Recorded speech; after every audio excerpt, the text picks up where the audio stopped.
Seguramente hemos escuchado que X deportista o tal futbolista se ha lesionado determinado músculo o tendón o un ligamento, y eso lo ha tenido fuera del deporte que practica por un tiempo. Probablemente alguno de nuestros amigos o familiares ha sufrido un accidente que le ha tenido un tiempo en cama recuperándose de una lesión en el cuello, en el brazo, en la espalda. 1 de cada 4 personas en el mundo padece una lesión musculoesquelética que le obliga a visitar a un especialista para su rehabilitación. Todos los ejemplos que les di anteriormente son de lesiones musculoesqueléticas. Que 1 de cada 4 personas en el mundo lo padezca significa que 1.700 millones de personas en el mundo están afectadas por una lesión de este tipo. Este número equivale a la suma de 2 poblaciones, la del continente americano y la del continente europeo. Debemos tomar en cuenta que mientras dure la lesión, la persona va a sufrir dolor, inflamación y una movilidad limitada. Así que rehabilitarle es primordial para que pueda retomar su vida normal. Además, debemos tomar en cuenta que en los últimos 20 años este problema ha aumentado en un 45%. Eso, sumado a que el costo del tratamiento de una lesión musculoesquelética es 50% más caro que el tratamiento de cualquier otra condición de salud individual, nos da como resultado un futuro preocupante. No podemos perder de vista que la población tiende a envejecer. Hay altos índices de obesidad y un alto sedentarismo. Todas estas son causas también de las lesiones musculoesqueléticas. Debemos entonces unir esfuerzos para resolver un problema tan grande. Déjenme que les cuente cómo se hace el diagnóstico de una lesión hoy en día. Normalmente pedimos cita con un especialista y dependiendo de nuestra situación o de las capacidades que tengamos de asistencia sanitaria, esa cita puede darse en días o incluso semanas. Cuando llegamos con el especialista, nos va a pedir que hagamos una serie de movimientos y va a utilizar un instrumento que es el que ven en pantalla, que se conoce como goniómetro. El goniómetro mide puntualmente cuánto he podido mover mi brazo o mi pierna. Será el gran conocimiento que tiene el especialista de la anatomía humana el que le ayudará a determinar cuáles músculos están afectados y en qué medida. Por supuesto que puede utilizar imágenes médicas, pero esto va a incrementar el costo y el tiempo empleado en el diagnóstico. Así como no hay 2 huellas dactilares iguales, tampoco hay 2 lesiones musculoesqueléticas iguales. Entonces, ¿cómo podemos establecer adecuadamente una terapia de rehabilitación que pueda ser adecuada para un paciente determinado? Lo que se hace hoy en día es que los hospitales o el centro donde se va a llevar a cabo la rehabilitación tiene una serie de protocolos y esos protocolos se ajustan al paciente. Los protocolos son una serie de ejercicios predeterminados que se deben de hacer de manera repetitiva con ayuda de un fisioterapeuta. Esta imagen que vemos aquí nos da una idea de lo que es una clínica de rehabilitación, un área de rehabilitación. Cuando comencé a trabajar en la idea que les vengo a presentar hoy, tuve oportunidad de conocer uno de los hospitales públicos de Madrid que se especializa en rehabilitación. Ahí conocí a uno de los fisioterapeutas que forma parte del equipo médico y esta persona me comentó que una terapia suele durar 30 minutos y que un paciente suele asistir de 2 a 3 veces por semana.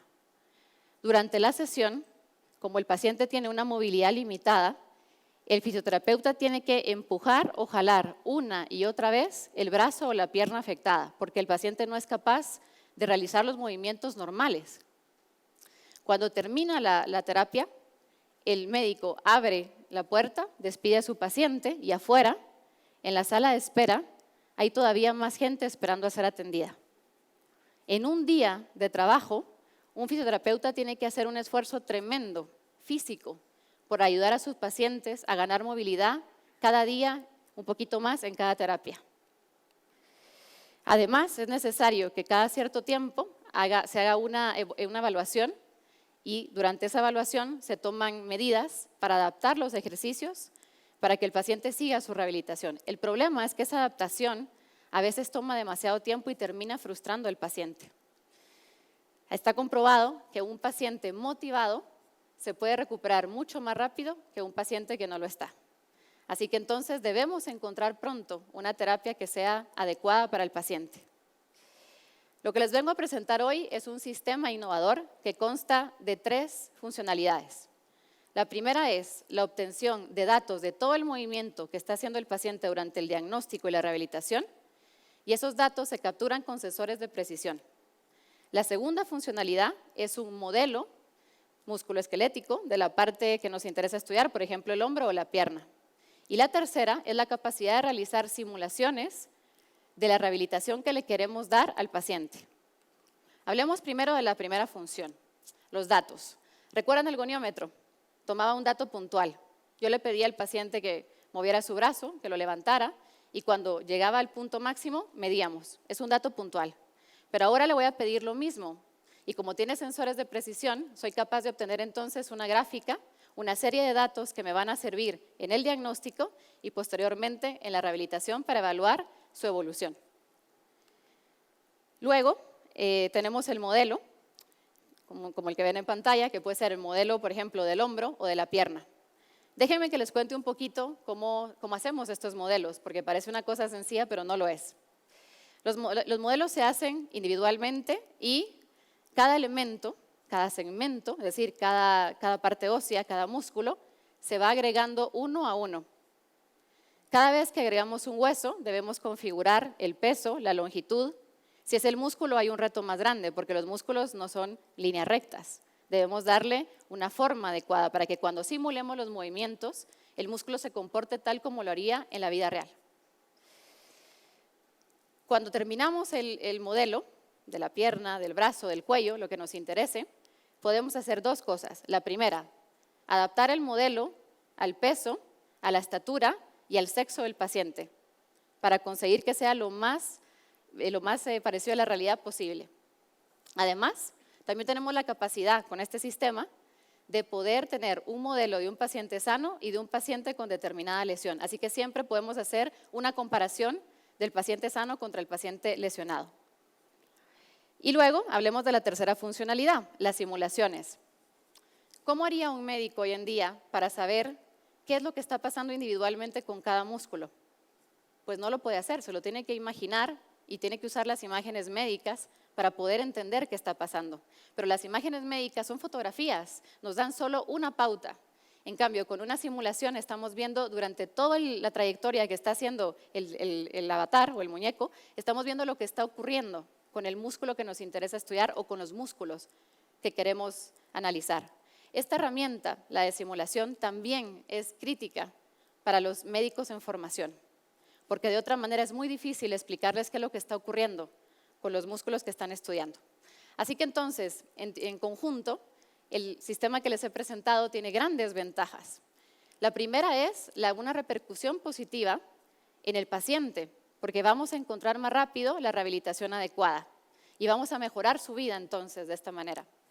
Además, la información que estamos capturando a través de los sensores y que estamos generando con las simulaciones nos permiten también tomar buenas ideas para el diseño de exoesqueletos de rehabilitación y poder ayudar a los fisioterapeutas, porque no nos olvidamos de ellos tampoco. Lo mejor de todo es que este sistema es de bajo costo, porque hemos utilizado software de licencia libre y además componentes de bajo costo. La idea al final de todo esto, detrás, es que queremos que la tecnología sea accesible. Estamos convencidos de que únicamente haciendo accesible la tecnología vamos a mantener la sostenibilidad de los sistemas sanitarios.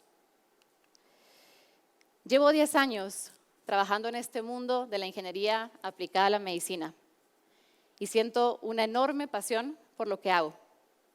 He tenido la oportunidad de trabajar en distintos proyectos y gracias a ellos he podido conocer a pacientes, tanto adultos como niños. Sus historias me han conmovido y sin duda han sido una fuente de inspiración.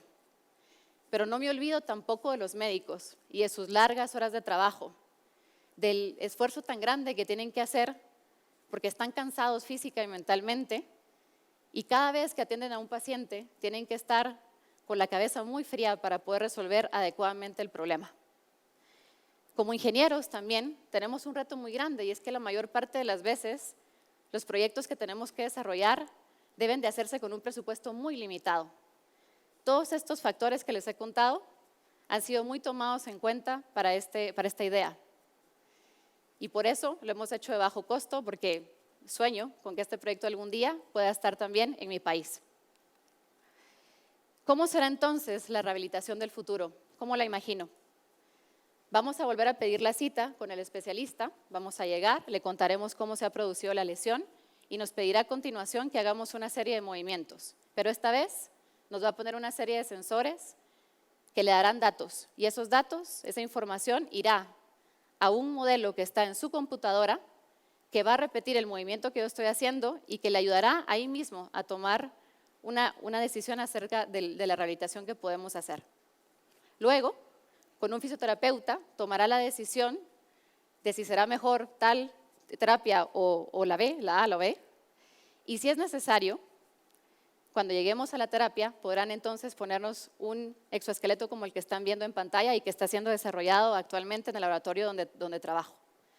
El exoesqueleto podrá ayudar al fisioterapeuta durante las sesiones de rehabilitación, ayudarle a hacer esos ejercicios una y otra vez, a jalar y a empujar nuestro brazo o nuestra pierna. Pero ojo con algo, la rehabilitación del futuro no va a excluir al especialista del proceso. Le va a dar una herramienta que le ayudará a rehabilitar más acertadamente, que va a acelerar el proceso de recuperación del paciente, porque sabemos de antemano lo que va a ocurrir. Vamos a poder simular las terapias de rehabilitación con anticipación. También vamos a poder reducir costes sanitarios. Hoy en día es bastante crítico que cuando queremos hacer una rehabilitación, tenemos un especialista para un paciente. Recuerden que tiene que empujar y jalar. Y no es posible entonces atender a más gente, pero si tenemos, por ejemplo, exoesqueletos de rehabilitación, podemos atender a 2 o 3 pacientes a la vez y el fisioterapeuta puede entonces enfocarse en los casos más difíciles. Esta es la rehabilitación del futuro. La hemos imaginado así, la estamos creando hoy. Muchas gracias.